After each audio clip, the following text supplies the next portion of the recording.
नमस्कार, आप देख रहे हैं IBC 24। मैं हूं आपके साथ विजय कुमार पंड्या। शुरुआत करेंगे छत्तीसगढ़ की खबरों की। सबसे पहले बात राजधानी रायपुर की, जहां पुलिस विभाग में बड़े तबादले हुए हैं। 69 DSP और 32 ASP और CSP के तबादले किए गए। तारकेश्वर पटेल एडिशनल SP रायपुर शहर, लखन पटले एडिशनल SP रायपुर ग्रामीण, आकाश राव गिरिपुंजे एडिशनल SP रायपुर पश्चिम। तो लगातार एक लंबी लिस्ट सामने आई है। तहसीन जैदी हमारे संवाददाता हमारे साथ जुड़ गए। तहसीन, अचानक इतने बड़े स्तर पर तबादला, क्यों, खास वजह या फिर रूटीन तबादले हैं? देखिए, जिस तरीके से ये बहुप्रतीक्षित एक इसको बोल सकते हैं कि ये सूची है, क्योंकि अभी पिछले दिनों जो DSP से एडिशनल SP जो प्रमोट हुए थे अधिकारी, उनके साथ साथ कई जिलों के एडिशनल SP को बदलना था। तो उसी के चलते ही एक काफी दिनों से विभाग में और इसके जाने से टच में लोगों के लिए बड़ी बहुप्रतीक्षित ये सूची थी, क्योंकि ये अभी तक जिस तरीके की बात सामने आई है कि उसमें तकरीबन 69 DSP और 38 एडिशनल SP लोगों के तबादले सूची इसमें किए हैं और थोक में तबादले इसमें किए गए। इसमें खास बात यह है कि रायपुर जिले में राज्य बनने के बाद ये पहली बार राजधानी रायपुर में व्यवस्था की गई है कि अब 2 एडिशनल SPओं के इसमें की नियुक्ति की गई है, जिसमें तारकेश्वर पटेल रायपुर शहर के एडिशनल SP होंगे, क्योंकि जिस तरीके से शहर बढ़ रहा है तो उसको 2 भाग में बांट दिया है। अब रायपुर पश्चिम को भी एडिशनल SP इसमें किया गया है, इसमें नियुक्त किया गया है, जो कि आकाश राव गिरिपुंजे को बनाया गया है। जो इससे पहले जो लखन पटले जी जो एडिशनल SP रायपुर शहर का भार संभाल रहे थे, अब उनको रायपुर ग्रामीण का एडिशनल SP बनाया गया है। इसके अलावा अगर अभिषेक महेश्वरी की अगर बात करें तो अभिषेक महेश्वरी को यथावत रखा गया है, क्योंकि पिछले दिनों जिस तरीके से उनको DSP से एडिशनल SP का प्रमोशन मिला था उसमें, लेकिन अब वो AIG गुप्तवार था और एडिशनल SP साइबर क्राइम को ही वो देखेंगे, यथावत उनको रखा गया है। इसके अलावा अगर बात करें राहुल देव शर्मा जो CSP विधानसभा थे, उनको प्रमोशन दिया गया है और वो एडिशनल SP बना के उनको कोंडागांव एडिशनल SP बनाया गया है। इसके अलावा जैसा कि पिछले दिनों 3 जो संभाग है, रायपुर संभाग में आजाद चौक, उरला और कोतवाली, इसमें जो 3 प्रशिक्षु IPS जो अपना प्रोफेशनल काट रहे थे, उनकी अब नियुक्ति, क्योंकि उनको अब एडिशनल SP के नियुक्त किया गया है, तो उन सबको सुकमा भेजा गया है। उनकी अलावा उनकी जगह पे 3 नए एडिशनल जो DSP जो CSP का काम यहाँ देखेंगे, उनको यहाँ पे नियुक्त किया गया। तो कुल मिला के कह सकते हैं एक ये थोक में एक ये तबादला आदेश जारी किया गया है और अब जल्द से जल्द इनको पदभार ग्रहण करने के निर्देश जारी किए गए और गृह विभाग ने ये निर्देश जारी किए हैं। जी शुक्रिया तहसीन इस तमाम बातचीत के लिए। और इधर छत्तीसगढ़ सरकार हाथियों का उत्पात रोकने के लिए नया प्रयोग करने जा रही है। सरकार हाथियों को धान खिलाने की अनोखी योजना बना रही है। इस मुद्दे पर वन मंत्री मोहम्मद अकबर ने बताया कि हाथी प्रभावित क्षेत्रों में 16 जगहों पर धान रखा गया है। इनमें से केवल 1 जगह पर हाथियों ने धान खाया है। मंत्री मोहम्मद अकबर ने कहा कि अगर ये प्रयोग सफल रहा तो सरकार हमेशा हाथियों को धान खिलाएगी। इससे हाथी प्रभावित क्षेत्र के लोग और हाथी सुरक्षित रहेंगे। उन्होंने बताया कि फिलहाल 16 दलों में 307 हाथी प्रदेश में विचरण कर रहे हैं। साथ ही उन्होंने कहा कि 10 हाथियों में रेडियो कॉलर लगाने की अनुमति भारत सरकार से मिली है। इससे पहले 9 हाथियों में रेडियो कॉलर लगाया गया था, जिससे कि एक रेडियो कॉलर काम कर रहा है ताकि उनकी लोकेशन पता चल सके।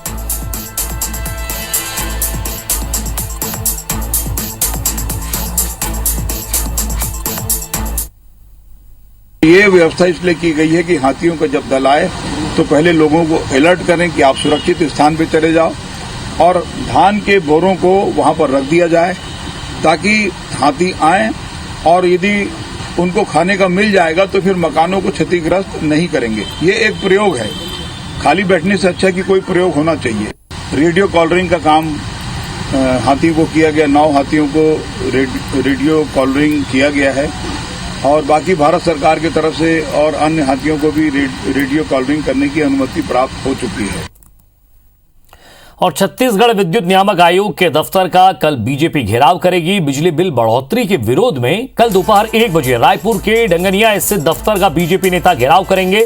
घेराव का नेतृत्व पूर्व मंत्री बृजमोहन अग्रवाल, पूर्व विधायक नंदे साहू, भाजपा जिला अध्यक्ष श्रीचंद सुंदरानी करेंगे। जिला अध्यक्ष श्रीचंद सुंदरानी ने कहा कि जनता की जेब में पैसा डालने का वादा करके सत्ता में आई कांग्रेस जनता की जेब में अब डाका डाल रही है। पहले भी लगातार जनता की शिकायत थी कि बिजली बिल अधिक आ रहा है। अब तो सरकार घोषित रूप से बिजली की दर बढ़ा रही है। कोरोना काल की परेशानियों से निकलने की कोशिश कर रही जनता के सिर पर यह नया भार डाला जा रहा है। 400 यूनिट की बिजली वालों को जो थोड़ी बहुत किफायत मिलती थी वो भी अब नहीं मिल पाएगी, बल्कि अब ज्यादा पैसा पटाना पड़ेगा। पूरे बिजली उपभोक्ताओं के जेब पे डाका डाला है छत्तीसगढ़ सरकार ने। हम कल आंदोलन कर रहे हैं भारतीय जनता पार्टी रायपुर शहर जिले के तत्वाधान में। छत्तीसगढ़ के स्वास्थ्य मंत्री टीएस सिंहदेव दिल्ली दौरे पर हैं। सिंहदेव आज कांग्रेस संगठन महासचिव केसी वेणुगोपाल से मुलाकात कर त्रिपुरा कांग्रेस की वर्तमान स्थितियों की रिपोर्ट सौंपी है। सिंहदेव ने यह रिपोर्ट त्रिपुरा के वरिष्ठ कांग्रेस नेताओं से चर्चा करके तैयार की है। जानकारी के मुताबिक त्रिपुरा में कांग्रेस के नेता बीजेपी और टीएमसी में शामिल हो रहे हैं। अगले साल वहां चुनाव है, ऐसे में कांग्रेस की स्थिति खराब हो सकती है। लिहाजा एआईसीसी ने मंत्री टीएस सिंहदेव को ऑब्जर्वर के रूप में त्रिपुरा भेजा था। वेणुगोपाल से हुई मुलाकात के दौरान मंत्री टीएस सिंहदेव ने छत्तीसगढ़ सरकार के कामकाज के बारे में भी जानकारी दी है। वहीं छत्तीसगढ़ समेत दूसरे राज्यों की वर्तमान राजनीतिक परिस्थितियों पर भी चर्चा हुई है। मंत्री सिंहदेव 7 अगस्त के बाद रायपुर लौटेंगे।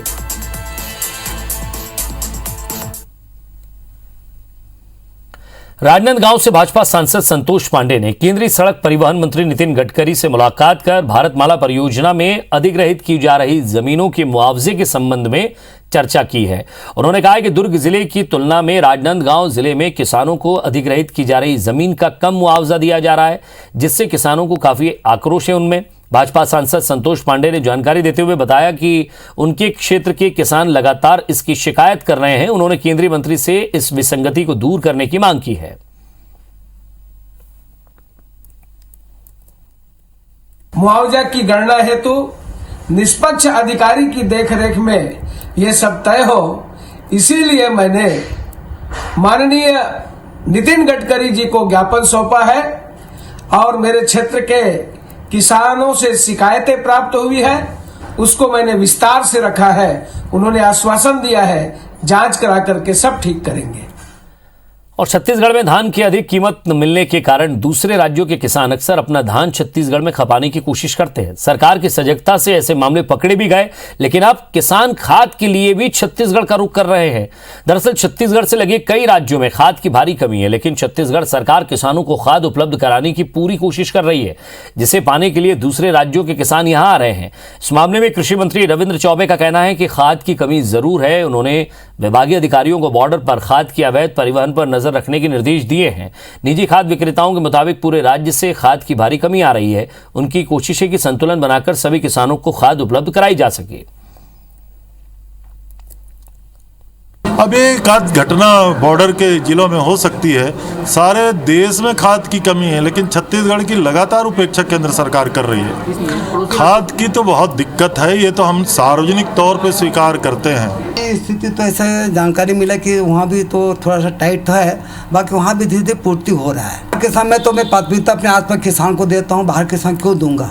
जब मेरा पूर्ति होता मैं बाहर दूंगा, बाहर देने प्रश्न उठता, तब मैं अपने किसान आस पास पहले किसान पूर्ति करूंगा ना, 2 बोरा 4 बोरा 10 बोरा जो उसको पहले पूर्ति करूंगा। विधायक बृहस्पति सिंह के सरगुजा आदिवासियों को अंगूठा छाप और पत्रकार के लिए दिए गए बयान को लेकर सरगुजा भाजपा अनुसूचित जनजाति मोर्चा ने अंबिकापुर के घड़ी चौक पर प्रदर्शन किया है। विधायक का पुतला फूंक कर विरोध जताया। इस दौरान पुलिस और प्रदर्शनकारियों के बीच झुमाझटकी के बीच पुलिसकर्मी आग की चपेट में आने से बाल बाल बचे। भाजपा अनुसूचित जनजाति मोर्चा ने कहा कि विधायक ने आदिवासी समुदाय और पत्रकारों का अपमान किया है। आरोप लगाया कि यदि विधायक की दिमागी स्थिति ठीक नहीं है तो इलाज कराया जाए, अगर दिमागी हालत ठीक है तो उनके खिलाफ एफआईआर दर्ज की जाए।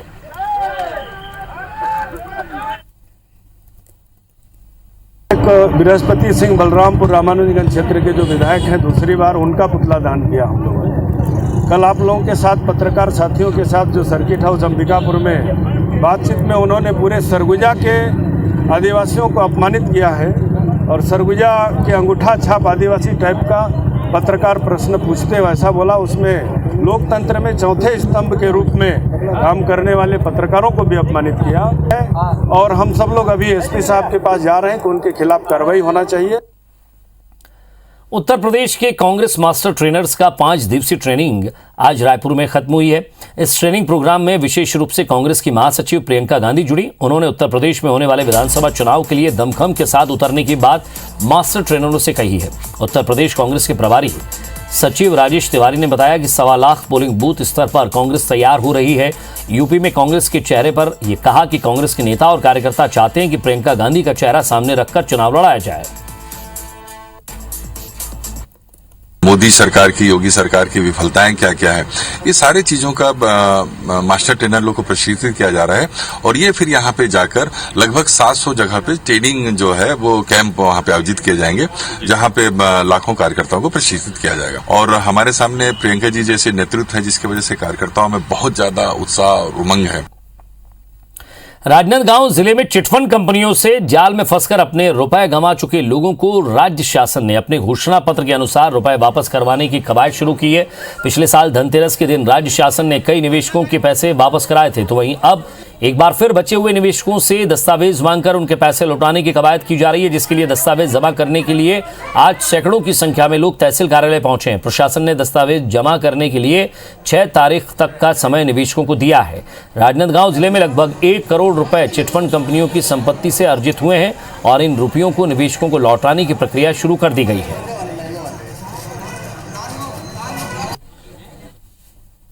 भीड़ को देखते हुए हमें ऐसा नहीं लगता कि 6 तारीख तक सभी निवेशक अपना फार्म जमा कर सके, तो हमने प्रशासन से एक तो इस भीड़ को कम करने के लिए ये काउंटर को बढ़ाया जाए और दूसरी चीज़ है 6 तारीख का डेट दिया, समय को और बढ़ाया जाए। चिटफंड में जिन लोगों ने पैसे दिए और यहाँ पर बहुत बड़ी संख्या में ऐसे निवेशक हैं, प्रयास कर रहे हैं कि एसडीओस जो हैं सभी एसडीएम्स के पास आवेदन लोग जमा कर दें और आवेदन लेने के बाद ऐसे जो पीड़ित लोग हैं उनके पक्ष में जो भी न्यायोचित कार्रवाई है वापस दिलाने की किया जा सके। बलौदाबाजार में एक युवक की मौत पर आरोप प्रत्यारोप का दौर जारी है। स्थानीय विधायक प्रमोद शर्मा ने मंगलवार को प्रेस कॉन्फ्रेंस कर जमीन में गाड़ी अवैध बियर पीने से युवक की मौत का आरोप लगाया था। साथ ही उन्होंने कहा था कि एक्सपायरी डेट की बियर पीने से 8 से 9 लोग बीमार हैं। विधायक प्रमोद शर्मा के आरोप है कि बलौदाबाजार एसपी IK एलेसेला ने खंडन किया है। उन्होंने युवक की मौत निमोनिया से होना बताया है। पोस्टमार्टम रिपोर्ट में निमोनिया की पुष्टि हुई है। आपको बता दें कि विवाद की शुरुआत 16 जुलाई को हुई थी, जब सिमगा शराब दुकान में 400 पेटी बिना स्कैन वाली अवैध शराब का परिवहन करते हुए पकड़ा गया था। इस मुद्दे को लेकर विपक्ष ने कलेक्ट्रेट का घेराव किया था। इसके बाद 2 अगस्त को जमीन के नीचे से सिल पैक एक्सपायरी बियर की बोतलें मिली थी, जिसे पीने के बाद कई ग्रामीणों की तबीयत बिगड़ी थी। 2 तारीख को एक ललित यदु नाम व्यक्ति का डेथ हुआ है, जो मेडिकल रिपोर्ट के हिसाब से निमोनिया या रेस्पिरेटरी प्रॉब्लम के कारण इनका हायर सेंटर रेफर किया गया है, जो रास्ते में इनका डेथ हो गया है। नारायणा हॉस्पिटल द्वारा ब्रॉड डेड करके रिपोर्ट दिया गया है। छत्तीसगढ़ राज्य वित्त आयोग के पूर्व अध्यक्ष वीरेंद्र पांडे ने भिलाई में एक बैंक खाते के जरिए करोड़ों रुपए के बेनामी लेनदेन का खुलासा किया है। उन्होंने इस मामले में जांच कराने की मांग की है। साथ ही निलंबित IPS GP सिंह पर इस मामले को दबाने का आरोप भी लगाया है। वीरेंद्र पांडे के मुताबिक उक्त खाते से पिछले 2-3 सालों में 100 करोड़ रुपए से ज्यादा का लेन देन हुआ है, जिसमें राज्य के कई बड़े नेताओं के साथ साथ नामी बिल्डरों का नाम शामिल है। बैंक स्टेटमेंट के आधार पर वीरेंद्र पांडे ने आरोप लगाया कि भिलाई में एक ठेकेदार ने अपने यहां के कर्मचारी के नाम पर खाता खुला और उस खाते से करोड़ों रुपए का लेन देन किया है।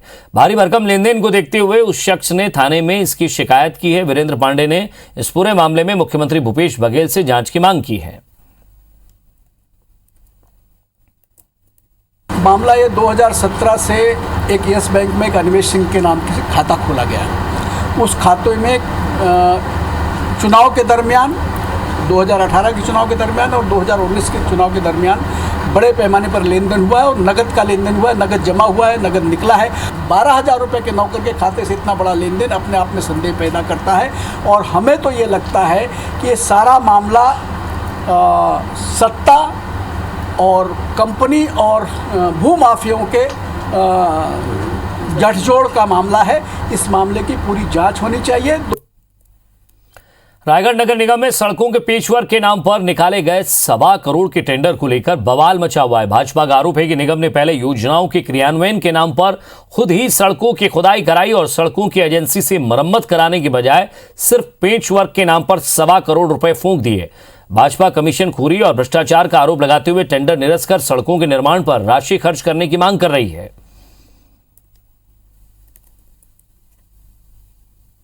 अच्छी सड़कों को खोदे जा रहे हैं करके, तब निगम द्वारा एक ही बात का दिया जा रहा था हवाला कि जो एजेंसी खोद रहा है वही एजेंसी बनाएगा। इसके लिए सबने सहमति दी है, ठीक है खोदेंगे तो बन जाएगा तो कोई दिक्कत नहीं। लेकिन आज जिस जगह मालूम चल रहा है कि एजेंसी नहीं बनाकर अगर निगम अपने पैसे को वेस्ट कर रही है, ये तो गलत है। मैंने कहीं ना कहीं ये भ्रष्टाचार की बू आती है और इसका विरोध हम खुलकर करेंगे। पेच वर्क के नाम से या मरम्मत के नाम से नया कार्य नहीं किया जा सकता। शासन द्वारा ये मद पूर्व से निर्धारित है। तो अमृत मिशन के खुदाई जो हो रहा है वो अमृत मिशन वाला ही कार्य को कर रहा है। छत्तीसगढ़ में यात्रियों की सुविधा के लिए सिटी बस शुरू की गई थी, लेकिन पिछले 5 माह से राजधानी समेत सभी शहरों में सिटी बसें नहीं चल रही हैं। इसी तरह रायपुर से दूसरे बड़े शहरों के लिए शुरू की गई राजधानी बस सेवा भी ठप पड़ी हुई है। आपको बता दें कि साल 2014 में सभी प्रमुख शहरों में यात्रियों की सुविधा के लिए सिटी बस सेवा शुरू कर 10 साल का एग्रीमेंट किया गया था, लेकिन 3 साल पहले ही सिटी बस चलाने वाले ऑपरेटरों ने यह अनुबंध खत्म कर दिया। कोरोना के चलते बंद हुई सिटी बसें अब वैसे ही बंद पड़ी हैं। बस ऑपरेटर का कहना है कि डीजल की बढ़ी हुई कीमतों के कारण अनुबंध के आधार पर बस चलाने का नुकसान हो रहा है। इधर कुमरुबा में डीएमएफ से बनाई गई नगर निगम की सड़कें पहली बरसात में भी उसे झेल नहीं पाई। गुणवत्ता में कमी की वजह से 3 माह पहले बनाई गई सड़कों से गिट्टी उखड़ने लगी है। पिछले दिनों इसी मुद्दे को लेकर भाजपा पार्षदों ने विरोध जताया था। बावजूद इसके गुणवत्ता में कोई बदलाव नहीं किया गया। इसको लेकर नेता प्रतिपक्ष ने निगम अधिकारियों और सत्ता पक्ष को निशाने पर लिया है।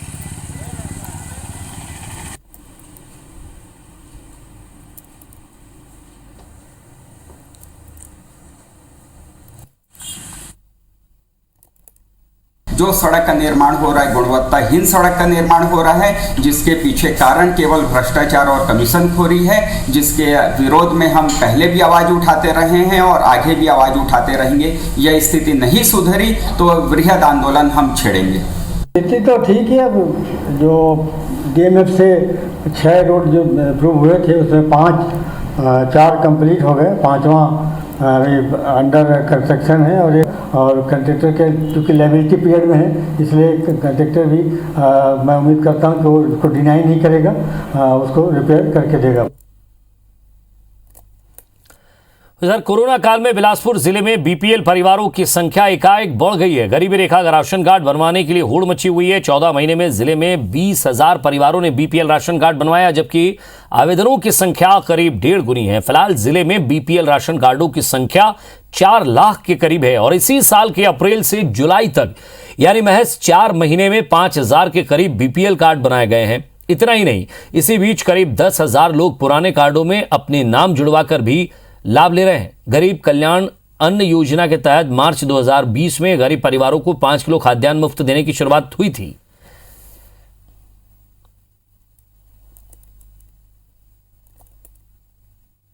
अभी जो है वर्तमान में 3,96,000 राशन कार्ड प्रचलन में है। इस तरह से जो है स्थानीय निकायों से अनुशंसा होकर राशन कार्ड बनाने के लिए आते हैं, उसमें पूरी जांच की जाती है, उसके उपरांत जो है राशन कार्ड बनाया जाता है। और यात्रीगण कृपया ध्यान दें, कोरोना संक्रमण के बीच एक एक करके रायपुर रेल मंडल ने लगभग 90% ट्रेनें शुरू कर दी हैं। अगले 3 महीने के लिए अभी से बुकिंग हो रही है, जिसके चलते 3 महीने बाद की यात्रा के लिए ट्रेनों में कंफर्म टिकट नहीं मिल रही है। रेलवे अधिकारियों के मुताबिक ट्रेनों की संख्या बढ़ने के साथ न्यू नॉर्मल के तहत यात्री बढ़ रहे हैं। रेलवे सभी ट्रेनों में नजर बनाए हुए है ताकि संक्रमण के इस दौर में किसी भी ट्रेन में अनावश्यक रूप से यात्रियों की भीड़ ना हो पाए। वहीं यात्रियों का कहना है कि शादी सीजन के मद्देनजर रेलवे को कुछ रूटों पर अतिरिक्त ट्रेन चलाने पर विचार करना चाहिए।